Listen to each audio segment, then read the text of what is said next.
औज़ुबिल्लाहिमिनश्शैतानिर्रजीम बिस्मिल्लाहिर्रहमानिर्रहीम। अस्सलामुअलैकुम ख़वातीन व हज़रात, मैं हूं आपका होम्योपैथिक डॉक्टर रिजवान साकिब और आपसे मुखातिब हूं शमा होम्यो क्लिनिक लाहौर पाकिस्तान से। हमारा आज का टॉपिक है थूजा ऑक्सीडेंटल। थूजा मेडिसिन जो है वो एक पौधे से बनती है, इसलिए इसको हम प्लांट किंगडम का नाम देते हैं कि यानी ये प्लांट किंगडम से ली गई मेडिसिन है। और पौधा भी क्या है, ये ऐसा पौधा है कि जो तकरीबन बच्चे से लेकर बड़े तक, औरतों और मर्दों ने सब ने ये है उसको देखा होगा यकीनन। वो है जिसको हम मोरपंख भी कहते हैं और मोरपंखी के नाम से भी इसको बुलाया जाता है, जिसको सरव भी कहा जाता है, सरू भी कहते हैं पंजाबी में। तो ये पौधा जो है वो आम घरों में भी मौजूद होता है और इसके पौधे के नर भी होता है पौधा और मादा भी होता है। नर पौधा जो है उसके पत्ते जो हैं वो ज़रा शाखें जो हैं वो कम होती हैं और बीज भी कम होते हैं, जबकि जो मादा होता है उसके ज़्यादा सरसब्ज़ व शादाब होता है। और इसके अलावा यह है कि उसकी वो टहनियाँ बिल्कुल सीधी होती हैं और ज़्यादा जो है वो उसके ऊपर बीज लगते हैं। तो इस हवाले से यह है कि ये दो अलग अलग जो है वो पौधे हैं जिनको एक ही नाम दिया गया है सरू का। तो ये मोरपंख या सरू जो पौधा है इसको हमारी होम्योपैथी में थूजा के नाम से जाना जाता है, क्योंकि इसकी शाखों और इसके पत्तों से जो है वो जो दवा तैयार की जाती है, उसका जो मदर टिंचर पे तैयार होता है उसको हम थूजा ऑक्सीडेंटल कहते हैं। ये जो थूजा मेडिसिन है ये पॉलीक्रिस्ट रेमेडी है। पॉलीक्रिस्ट रेमेडी से मुराद यह है कि जिस्म के तमाम हिस्सों पर असर करने वाली ये मेडिसिन है। जिस्म का कोई भी उज़्व, कोई भी ऑर्गन ऐसा नहीं है जो इसका दायरा कार से बाहर हो, बल्कि ये पूरे जिस्म पर काम करती है। और ये एंटी साइकोसिस मेडिसिन है। और एंटी साइकोसिस जब हम मेडिसिन कहते हैं तो ज़हन में ये रहना चाहिए कि मियाज़िम का जो एक नज़रिया है उसके तहत अगर हम देखें तो सौरा, सिफिलिस और साइकोसिस तीन मियाज़िम हैं। और इनमें जो साइकोसिस मियाज़िम है वो एक क्रॉनिक किस्म की जो रुकावट होती है बीमारियों को ठीक करने में बनी हुई, वो साइकोसिस होती है। मेरी सौरा पे, सिफिलिस पे और साइकोसिस पे अलग अलग से वीडियोस मौजूद हैं, आप इस चैनल में उनको देख सकते हैं। तो उसकी वजह से इसको एंटी साइकोसिस इसलिए कहा जाता है कि ये टॉप रेमेडी है एंटी साइकोसिस की। जैसे अगर हम सिफिलिस के वाले से देखें तो मर्कसॉल जो है वो टॉप रेमेडी है सिफिलिस पे, और सौरा के वाले से देखें तो सल्फ़र जो है वो सौरा की टॉप रेमेडी है। जो अगर हम देखें इस हवाले से, तो वैसे तो अगर ग्रेडेशन की जाए, इनकी क्लासिफिकेशन की जाए, तो सौरा, सिफिलिस और साइकोसिस मटीरिया मेडिका की सारी मेडिसिन जो हैं वो इन तीन जो हमारे मियाज़िम है उनमें इनको तकसीम किया जा सकता है। लेकिन हमारी बात तो हो रही है थूजा पे। तो थूजा को अगर हम सर्दियों की मेडिसिन कहा जाए तो इसमें भी कोई शक नहीं है, क्योंकि सर्दियों के हवाले से इसमें बहुत सारे सिम्टम्स हैं। और अगर हम इसको लेफ़्ट साइडेड रेमेडी कहें तो ये भी कोई गलत नहीं है, क्योंकि इसकी ज़्यादातर जो अलामात हैं वो लेफ़्ट साइड की होती हैं। ये थूजा जो है वो पुराने सुजाकी जो जहर है उसको दूर करने वाली ज़बरदस्त किस्म की मेडिसिन है। ये सुजाक का जहर खा वालदैन से मिला हो, वर्सा में मिला हो, जेनिटली मिला हो, तो उसको भी ये ख़त्म कर देती है। इसके अलावा जिल्द के हवाले से इसकी इतनी ज़बरदस्त असरात हैं कि जिल्द के बेतहाशा, स्किन के बेतहाशा मसाइल को ये ठीक करती है। बल्कि अगर ये कहा जाए कि जिल्द की तमाम अनवांटेड ग्रोथ या अबनॉर्मल ग्रोथ्स वो सारी की सारी जो है ना थूजा के दायरा कार में आती हैं। जैसे गोभी की तरह के फूल गोभी के फूल की तरह के मौके जो हैं वो भी, यानी जिल्दी नबातात कोई भी हैं जो जिल्द पर उगने वाली जितनी भी अनवांटेड हेयर्स हैं, कुछ भी है, कोई ये बाहर हैं जिल्द के ऊपर, वो सारे के सारे इसके दायरा कार में आते हैं। सुजाक के दब जाने के जितने भी असरात हैं वो सारे उनको इलाज करने के लिए अगर थूजा को लिया जाए तो वो बड़ी ज़बरदस्त मेडिसिन है।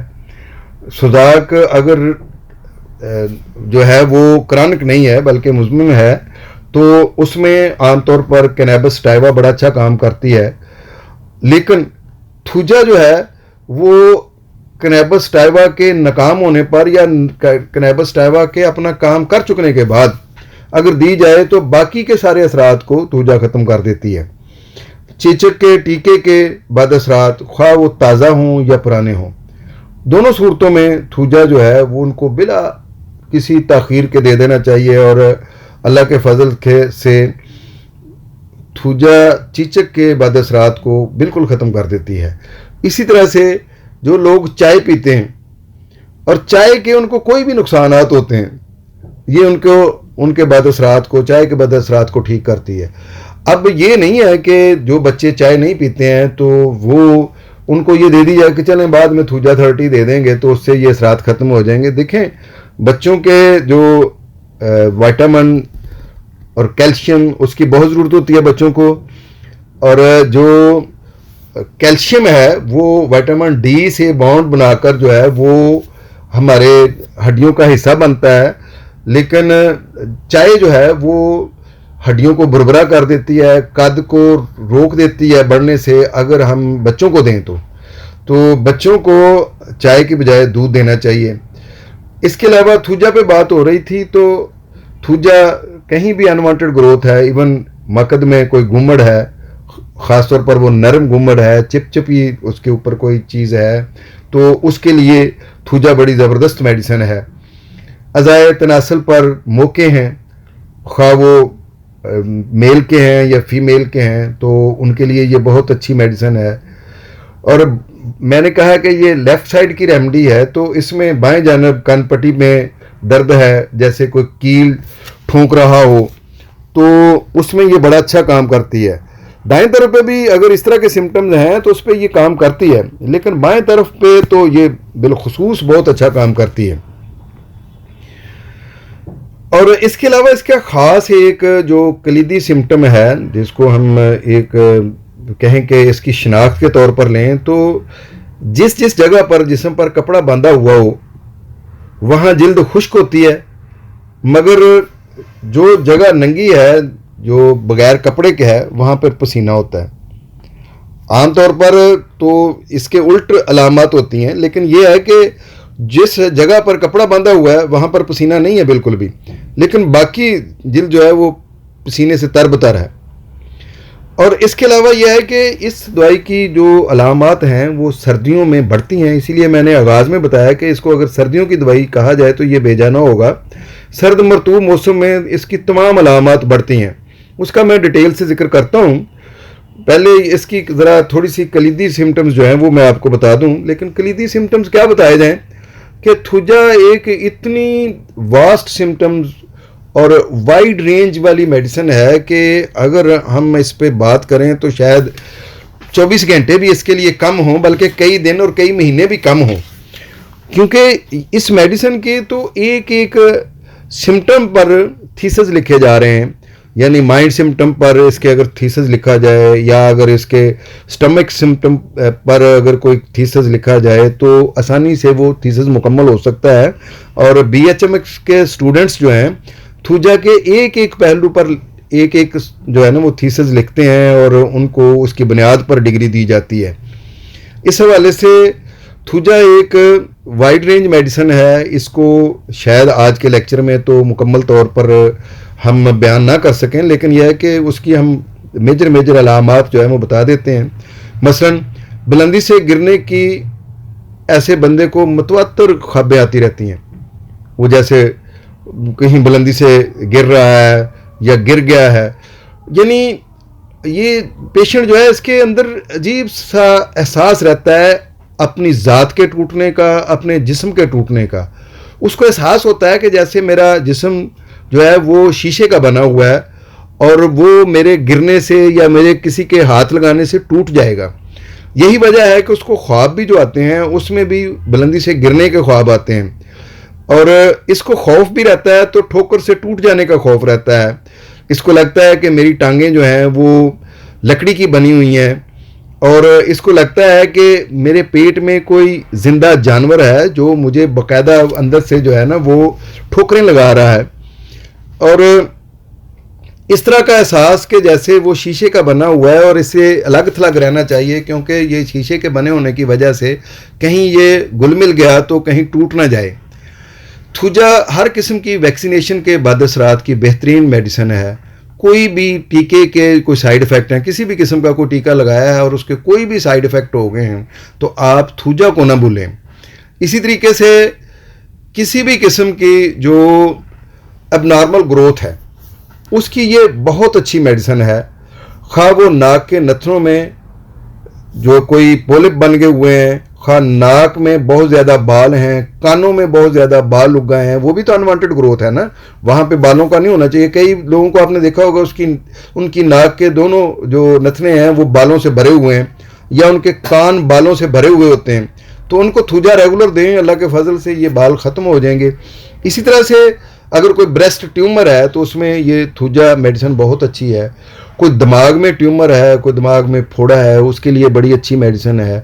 इवन कोई फ्लोपियन ट्यूब बंद हैं सिर्फ इस वजह से कि उनके अंदर ऐसा ट्यूमर है कि जो इंसानी आँख को भी नज़र नहीं आता है, ज़ाहिर वो बहुत बारीक होती हैं और उनके अंदर जो है वो एग सेल ने और स्पर्म सेल ने मिलकर जाइगोट बनाकर जो है ना वो जाना होता है, और वो जाकर वो ओवरी में जो वो बाकायदा प्रेगनेंसी होती है। तो फ्लोपियन ट्यूब के जो बंद हो जाने की या उनके अंदर किसी के ट्यूमर के होने की जो मेडिसिन है, ये भी एक बहुत अच्छी मेडिसिन है। औरतों के हवाले से अगर देखा जाए तो जो ओवरी में या यूट्रस में जो फेब्रॉइड हैं, वजाइना में कोई अगर कोई अनवांटेड ग्रोथ है, कोई सिस्ट है ओवरी में, उसके लिए बहुत अच्छी मेडिसिन है। जेनिटल पार्ट्स पर अगर कोई मोके हैं, वार्ट्स हैं, तो उनकी बड़ी अच्छी मेडिसिन है।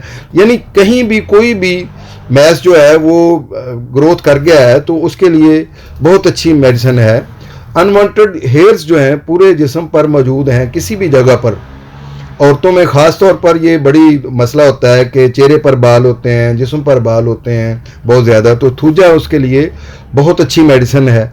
इसके अलावा ये जो सटाई है जिसको गुहांजनी बोलते हैं, तो उसके लिए बहुत अच्छी ये मेडिसिन है। लाइपोमा है, कोई ऐसा कार्सिनोमा है, यानी कोई बग़ैर कैंसर के जो सादा किस्म की रसौलियाँ हैं वो हैं, कोई चर्बी की रसौलियाँ बन गई हुई हैं तो उनके लिए भी, और कोई अल्लाह ना करे कैंसर की रसौलियाँ हैं तो उनके लिए भी थूजा बहुत अच्छी मेडिसिन है। इसके अलावा हड्डियों का जो है अबनॉर्मल ग्रोथ उनकी, या हड्डियों के ऊपर जो है ना वो किसी किस्म के गांठें बन गई हैं, या पिंडलियों के ऊपर कोई अबनॉर्मल ग्रोथ आ गई है, तो उसके लिए यूट्रस में कोई मौस है, कोई जो है किडनी में कोई मैस है, उसके लिए ये बहुत अच्छी मेडिसिन है। इसीलिए ये इनफर्टिलिटी में, बेऔलादी में, मर्दों में भी और औरतों में भी बड़ी टॉप की रेमेडी है ये। इसकी वजह क्या है? इसकी वजह यह है कि मर्दों में अगर टेस्टिकल्स में कोई रुकावट है जिसकी वजह से, सीमिनल डक्ट में कोई रुकावट है जिसकी वजह से स्पर्म जो है वो बाहर ही नहीं आते हैं, और जो प्रोस्टेट की सिक्रेशन है वो ही बाहर निकलती है, और हम ये समझते हैं सेमन टेस्ट करवा कर के क्वांटिटी तो पूरी है, लेकिन यह है कि क्वांटिटी पूरी होने के बावजूद इसमें स्पर्म सेल बिल्कुल नील हैं, एजोस्पर्मिया है। तो एजोस्पर्मिया में मैं समझता हूँ कि थूजा एक टॉप की रेमेडी है, इसको अगर दिया जाए तो इससे एजोस्पर्मिया का मसला ख़त्म हो जाता है। इसी तरह से पेनिस में कोई रुकावट है और यूरिथ्रा में कोई रुकावट है तो उसके लिए ये बहुत अच्छी मेडिसिन है। ख़ास तौर पर यूरिथ्रा की वो खराबियाँ जो बेऔलादी का बायस बनती हैं, मसलन जो इरेक्टाइल डिसफंक्शन है, इरेक्शन में कमी है, और पेनफुल इरेक्शन है, और इंटरकोर्स के दरमियान जो है वो शदीद किस्म का नाली के अंदर पेन का होना है, तो ये उसके लिए बहुत अच्छी मेडिसिन है। फीमेल में भी इस तरह की जो भी इलामत हों उनमें भी ये बड़ी अच्छी मेडिसिन है। जैसे मर्दों में हो या औरतों में, गनोरिया जो है, सुजाक जो है, वो अगर मौजूद है तो गनोरिया की ये बहुत अच्छी मेडिसिन है। पेशाब करते वक्त दर्द का होना, यूटीआई यानी यूरिनरी ट्रैक इन्फेक्शन है, और जमा के वक़्त औरत में भी और मर्द में भी तकलीफ़ का होना, मनी के अखराज के वक़्त तकलीफ़ हो या औरत को इंटरकोर्स के दौरान में तकलीफ़ हो, तो उसके लिए थूजा बहुत अच्छी मेडिसिन है। बल्कि जो बच्चे पेशाब करने के लिए जाएं और चीखें निकल जाएं उनकी, या मर्दों में या औरतों में कभी आप देखें कि वो पेशाब करने जाते हैं तो हूक सी निकल जाती है पेशाब जब आता है, तो उसके लिए ये बहुत अच्छी मेडिसिन है। अगर देखा जाए तो ये हर किस्म की सेक्सुअल डिजीज़ की मेल में हो या फीमेल में हो बहुत अच्छी मेडिसिन है। ख़ास तौर पर रिप्रोडक्टिव सिस्टम में, औरत के में या मर्द के में कोई भी डिसऑर्डर है तो उसकी थूजा सबसे पहली मेडिसिन है। लेकिन ये याद रखें कि जो थूजा है वो अकॉर्डिंग टू सिम्टम्स दी जाती है, उसकी मोडेलिटीज़ को देखा जाता है और मोडेलिटीज़ के दरमियान की वजह से ही फ़र्क किया जाता है कि ये मेडिसिन देखें ना, मर्कसाल या मर्कवार जो है वो भी सुजाक की मेडिसिन है और थूजा भी सुजाक की मेडिसिन है। लेकिन मर्कसाल जो है वो सिफिलिस की टॉप की रेमडी है और सिफिलिस में तो मर्कसाल में क्या है, मर्कसाल में मोडेलिटीज़ में आए तो उसमें तकलीफ़ हमेशा रात को बढ़ती हैं। लेकिन थूजा की एक मेजर सिम्टम्स ये है, जो हम उसको कलीदी सिम्टम कहें, वो ये है कि थूजा की तमाम तकलीफ़ जो हैं वो दिन के वक्त बढ़ती हैं। अब दिन के वक्त में अगर उसकी तकलीफ़ बढ़ रही हैं तो उसके लिए थूजा होगी, सुजाक है उसको या कोई यूटीआई है उसको, और दिन के वक्त तकलीफ़ में इजाफा होता है तो उसकी थूजा होगी। और अगर रात में हो रहा है उसमें इजाफा तो ज़ाहिर है उसके लिए मर्कसाल होगी, या अकॉर्डिंग टू सिम्टम्स कोई भी एंटी सिफिलिस मेडिसिन जो है वो मर्कसाल के अलावा कोई हो सकती है। और इसी तरह से अगर कोई एंटी साइकोटिक मेडिसिन है तो वो थूजा के अलावा भी कोई हो सकती है अकॉर्डिंग टू सिम्टम्स। ये सिम्टम पे बात चलेगी ना सारी की सारी। जैसे प्यास थूजा में भी बहुत कम लगती है और ब्रायूनिया में भी बहुत कम लगती है, लेकिन ब्रायूनिया के सिम्टम्स जो हैं थूजा से बिल्कुल मुख्तलिफ होते हैं। इसी तरीक़े से चेहरे पर तिल हैं, छाइयाँ हैं, दाग धब्बे हैं, दाने हैं, तो उनके लिए थूजा बड़ी अच्छी मेडिसिन है। लेकिन तिलों के लिए, दानों के लिए, एक्ने पिंपल्स के लिए और भी बहुत सारी मेडिसिन हैं। तो हमने जो है वो थूजा का ही क्यों इंतखाब किया, इसलिए कि थूजा आम तौर पर वेट स्किन की मेडिसिन है। जहाँ पे स्किन में चिपचिपाहट है तो वहाँ थूजा बहुत अच्छी मेडिसिन है। लेकिन सारसाप्रेला है या सल्फर है या आर्सेनिकम ब्रोम है तो वो थूजा के ऊपर छाइयाँ हैं, किल हैं, दाने हैं, तो वहाँ ड्राइनेस है। तो ये हमें देखना पड़ेगा कि बाकी सिम्टम्स अगर इसके साथ हमारे थूजा के साथ मैच करते हैं तो ये बहुत अच्छी मेडिसिन है, और अगर थूजा के साथ सिम्टम्स मैच नहीं करते हैं तो थूजा मेडिसिन बिल्कुल नहीं है। इसी तरह से थोड़ा सा काम करने पर बहुत सारा पसीना आ जाए तो थूजा मेडिसिन है। लेकिन अगर चेहरा भी पसीने से शराबूर है या चेहरे पर पहले पसीना आ गया है तो फिर थूजा नहीं है, क्योंकि थूजा में काम करने पर, थोड़ा सा काम करने पर भी पसीना भरपूर आता है लेकिन चेहरा बिल्कुल खुश्क होता है, चेहरे पर पसीना नहीं होता है। अब ये अगर सिम्टम है तो ये मेडिसिन थूजा है। इसी तरह से हाथों पे पसीना बहुत ज़्यादा आए, ख़ास तौर पर मुट्ठी बंद करें ज़रा सी तो पसीने से वो मुट्ठी भर जाए, तो उसके लिए ये बड़ी अच्छी मेडिसिन है। देखें, ये मेडिसिन मैंने आपको बताया है कि वेट स्किन के लिए बड़ी ख़ास मेडिसिन है, लेकिन सर की अलामत जो हैं, जैसे चेहरे की अलामत खुश्की की अलामत हैं कि चेहरे पर पसीना नहीं है, इस तरह से सर पर खुश्की है, डेंड्रफ है, सिकरी है, तो उसके लिए थूजा बहुत अच्छी मेडिसिन है। गिरते बालों की बहुत अच्छी मेडिसिन ये है, जबकि अनवांटेड बालों को ख़त्म करने की भी ये मेडिसिन है।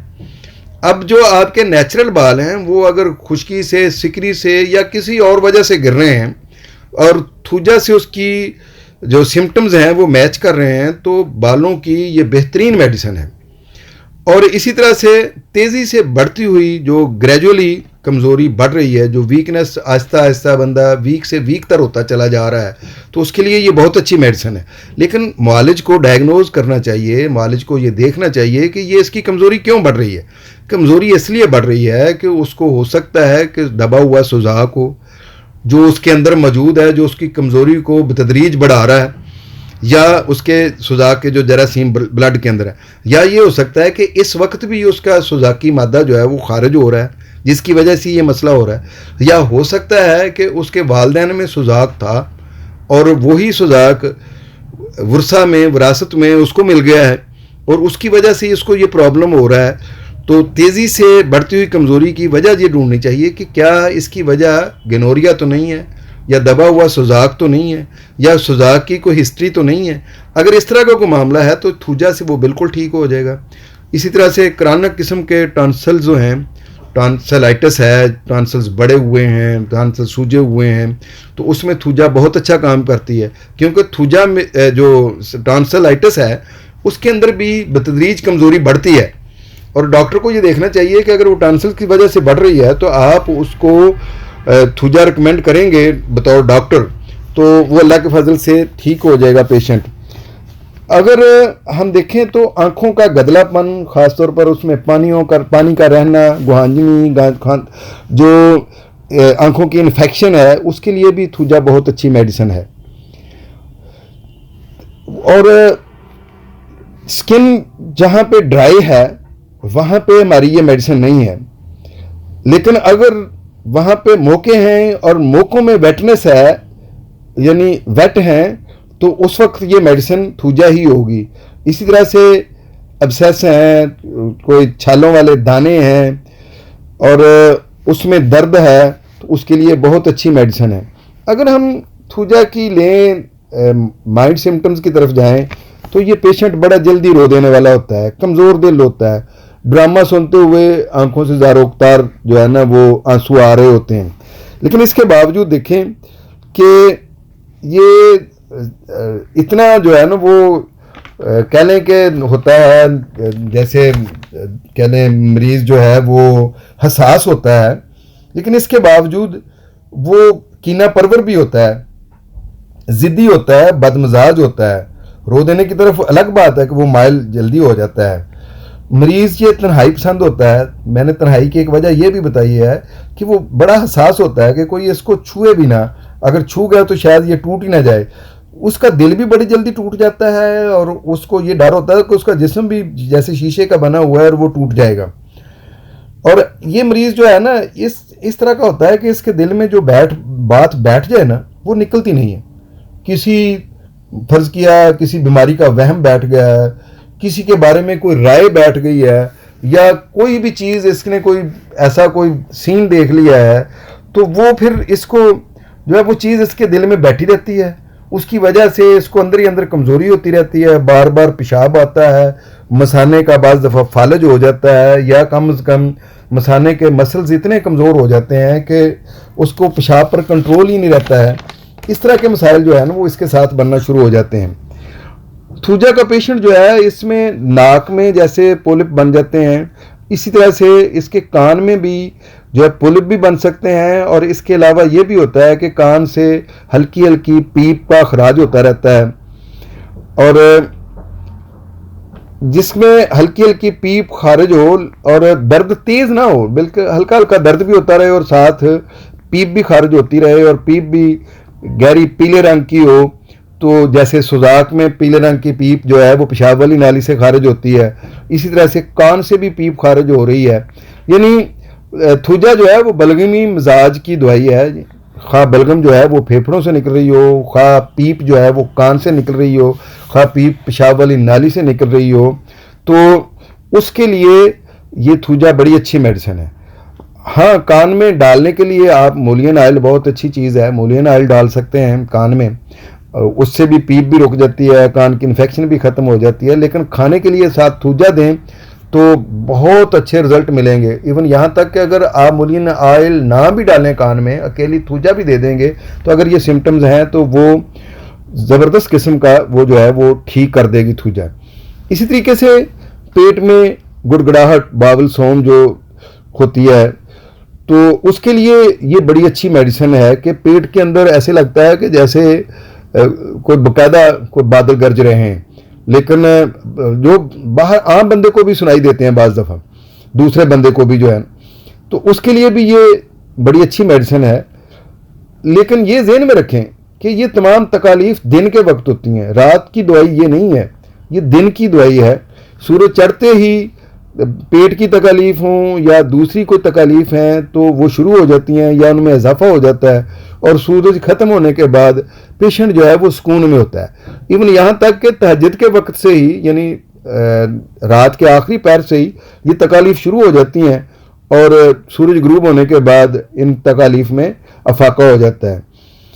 मैदे के कैंसर में, मैदे के अल्सर में ये बहुत अच्छी मेडिसिन है, ख़ासतौर पर अंतड़ियों के कैंसर में। वैसे तो अंतड़ियों के कैंसर में कार्डियोरेंगू और हाइड्रास्टस भी बड़ा अच्छा काम करती हैं, लेकिन ये मेडिसिन भी अपनी जगह पर मुसलमा है कि इसके ज़रिए से इन चीज़ों का इलाज किया जा सकता है।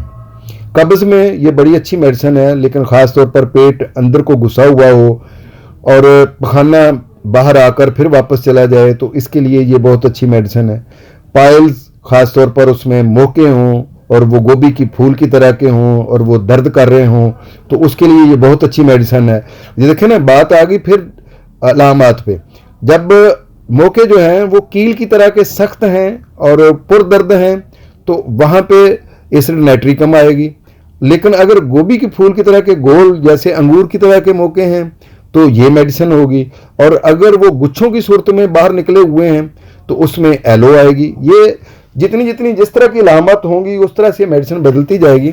पाइल्स या हेमोरॉयड या बवासीर, बादी बवासीर है या खुश्क बवासीर है या मोकों वाली बवासीर है, उस पर मेरी अलग अलग बड़ी डिटेल से वीडियोस मौजूद हैं, आप मेरे चैनल पे उनको भी देख सकते हैं। लेकिन अगर पखाने के साथ पाइल्स में बहुत ज़्यादा खून आए ख़ासतौर पर दिन के वक्त, तो उसके लिए थुजा बहुत अच्छी मेडिसिन है। 1 mg की एक डोज भी बाज़ दफ़ा ये सारी तकालीफ दूर कर देती है। दिन के वक्त का डायरिया है, दस्त हैं, पेचस हैं, तो उसके लिए भी सुबह के वक्त ख़ास तौर पर अगर ये अलामत हों तो आप थुजा दें। आप भूल जाएं नक्सफमिका को और सल्फ़र को, अगर अलामत से ये मैच कर रही है तो ये उनसे ज़्यादा अच्छा काम करेगी और जल्दी काम करेगी। इसी तरीके से रात के आखिरी पैर में अगर नींद उखड़ जाए तो इसके लिए थुजा बड़ी अच्छी मेडिसिन है। रात के वक्त में अगर नींद उखड़ जाती है तो उसके लिए इससे अच्छी और कोई मेडिसिन नहीं है। अल्लाह के फजल से ये बहुत अच्छा काम करती है। और इसके अलावा ये भी मैं आपको बताता जाऊं कि ये मेडिसिन रात को अगर सोते वक्त दी जाए तो पूरी रात की नींद बड़ी सुकून की आती है। और ये मेडिसिन वैसे भी अगर पोटेंसी में देनी है, मतलब 200 पोटेंसी में देनी है तो रात को दें। रात को देने से ये होता है कि पुरसकून नींद भी आती है और सारे मामलात भी सुबह के जो है ना वो मरीज़ के ठीक गुजरते हैं। जैसे सल्फ़र जो है वो सुबह को दी जाती है इसलिए कि इसकी तकालीफ रात को बढ़ती हैं। जिस मेडिसिन का एग्रीवेशन टाइम जो है ना वो जिस वक्त हो उस वक्त एग्रीवेशन के टाइम में मेडिसिन वो नहीं देनी चाहिए, बल्कि जिस वक्त अलामात में अफाका हो रहा हो उस वक्त मेडिसिन अगर दी जाए तो वो मेडिसिन ज़्यादा काम करती है। अलबत्ता ये है कि मदर टिंचर में देनी हो या 30 पोटेंसी में देनी हो तो इसको सुबह दोपहर शाम भी थूजा को दे दें तो कोई हर्ज नहीं है। इसी तरह से अगर मेंसेस जो हैं वो औरत को रेगुलर नहीं है और मेंसेस में जो है वो खून जो आ रहा है वो बदबूदार भी है, लेसदार भी है और बाज़ दफ़ा उसके अंदर पीप भी आ रही है, तो उसके लिए ये बहुत अच्छी मेडिसिन है। जब हम ख़वातीन की बात करते हैं तो साथ ही मर्दों के हवाले से भी ख्याल आता है। तो मर्दों में प्रोस्टेट का साइज़ बढ़ गया हो तो उसके लिए ये बहुत अच्छी मेडिसिन है। शर्त यही है कि अगर कार्डिनोक्टो सिम्टम्स ये दी जाए। थूजा का पेशेंट जो है वो गर्म कमरे में अपने आप को और सुबह 4 बजे बेसुकूनी महसूस करता है, यानी गर्म कमरे में इसकी सारी अलामत बढ़ती हैं और सुबह 4 बजे से लेकर सारा दिन उसकी अलामत बढ़ती हैं।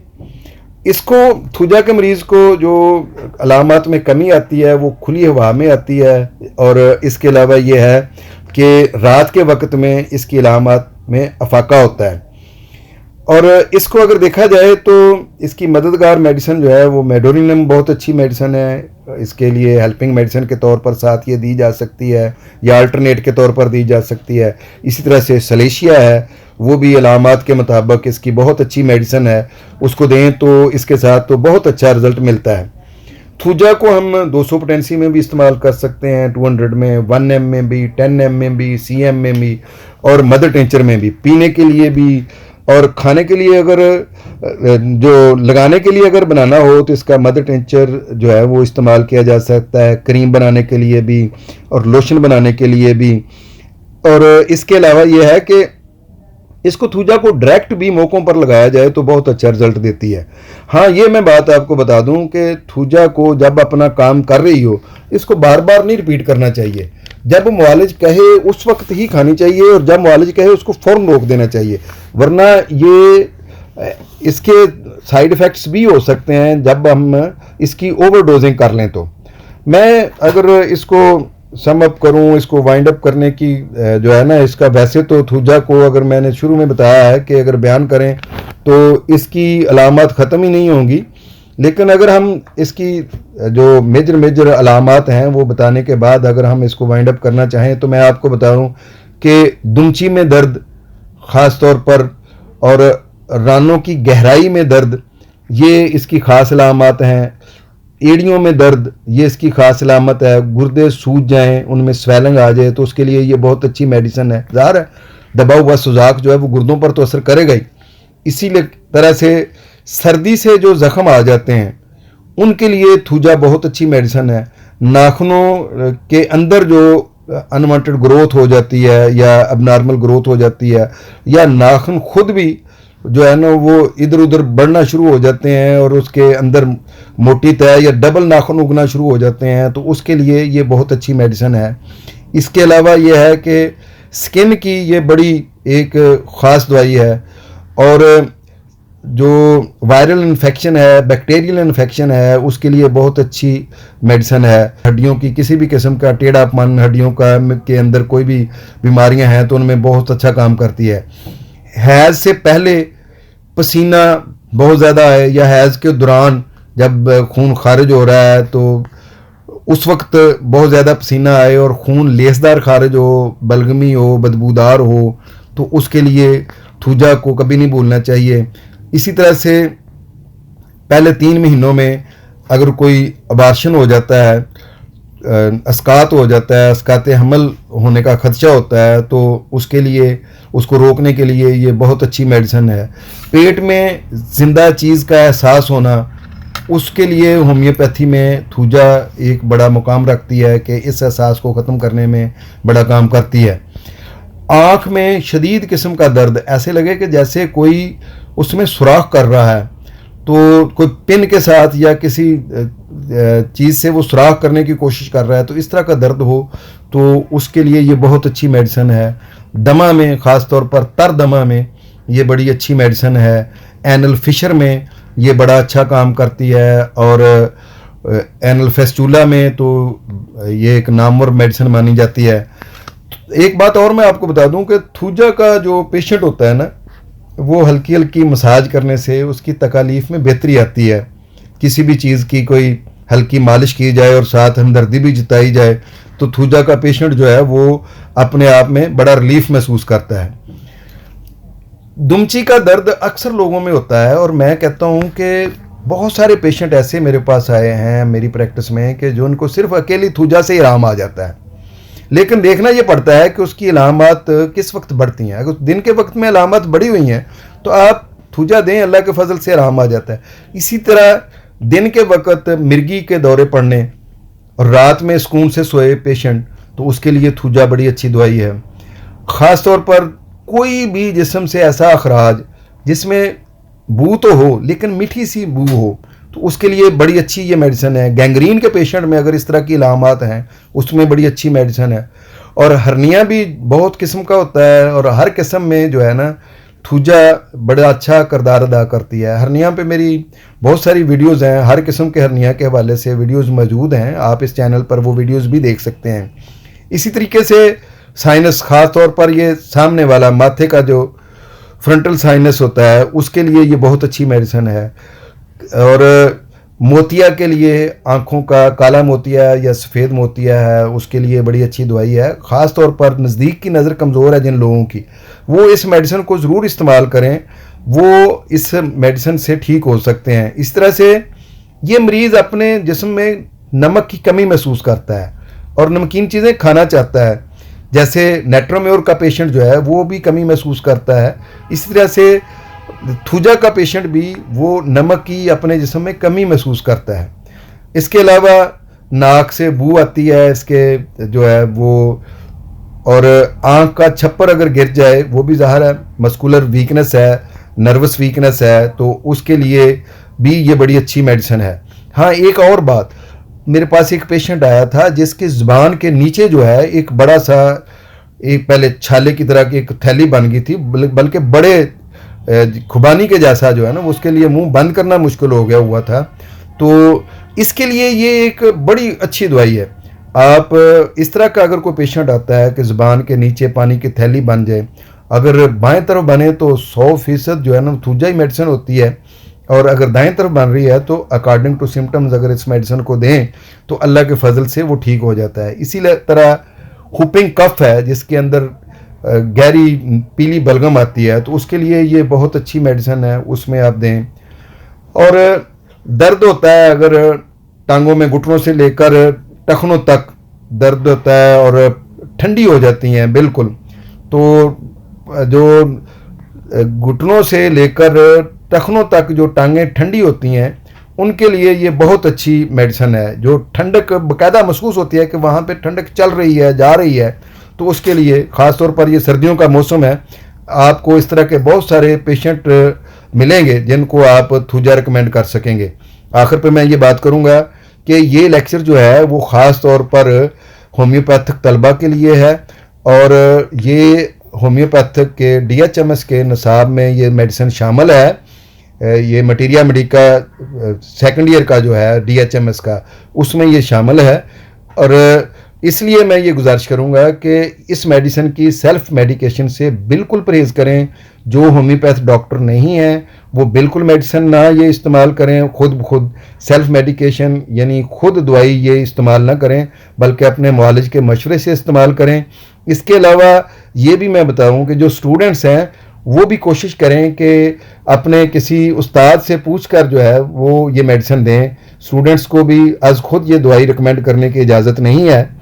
आप अगर स्टूडेंट हैं, अगर मेरी ये वीडियो सुन रहे हैं, तो मैं ये कहूँगा कि आप अपने सीनियर से रब्ता करें, उनसे सीखें, सीखने से ही चीज़ें आती हैं।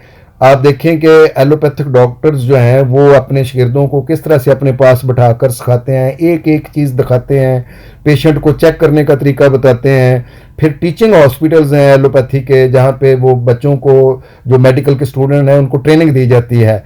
मेरी ये ख्वाहिश है कि तमाम जो सीनियर्स हैं वो अपने जो जूनियर्स हैं उनके साथ इस तरह से मोहब्बत से, अकीदत से, उनको प्यार से होम्योपैथी सिखाएं, ताकि ये नॉलेज जो है ये ज़्यादा से ज़्यादा लोगों तक मुंतकिल हो और लोग जो हैं मुकम्मल शिफायाब हो सकें। ये ना हो कि वो दवाइयाँ इस्तेमाल करें जो सप्रेशन की हैं, जो उनके अंदर मर्ज़ को दबाती ही चली जाती हैं। उन दवाइयों से आराम तो नहीं आता है, वो मर्ज़ को दब जाता है और किसी और तरीके से वो मर्ज़ जो है वो दोबारा बाहर निकलता है। हमें फौरी तौर पर तो ये लगता है कि हमारा सर दर्द खत्म हो गया है, गोली खाई है तो 1 मिनट में, लेकिन क्या पता है कि ये सर दर्द जो है वो ब्रेन ट्यूमर की वजह से नहीं हो रहा था। तो इसलिए यह है कि ये किन से सीखा जाएगा, ये हमारे सीनियर से ही जो तजर्बात जो हैं वो नीचे मुंतकिल होंगे।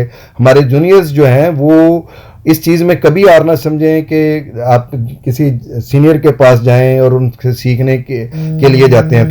तो आप अपने जूनियर से को, जो सीनियर डॉक्टर्स हैं, वो ज़रूर सिखाएं भी। और जूनियर्स को ये चाहिए कि 4 साल का अगर वो डिप्लोमा कर रहे हैं तो उस दौरान में भी अपने सीनियर से राब्ते में रहें, उनके क्लिनिक में जाएं, उनकी प्रैक्टिस को देखें, उनको मरीज़ चेक करते हुए देखें। और जो जब आप DHMS कर लें तो सीखने के इस काम को बंद ना कर दें, बल्कि जब तक आप एक कॉम्पिटेंट अच्छे डॉक्टर नहीं बन जाते हैं उस वक्त तक सीखते रहें।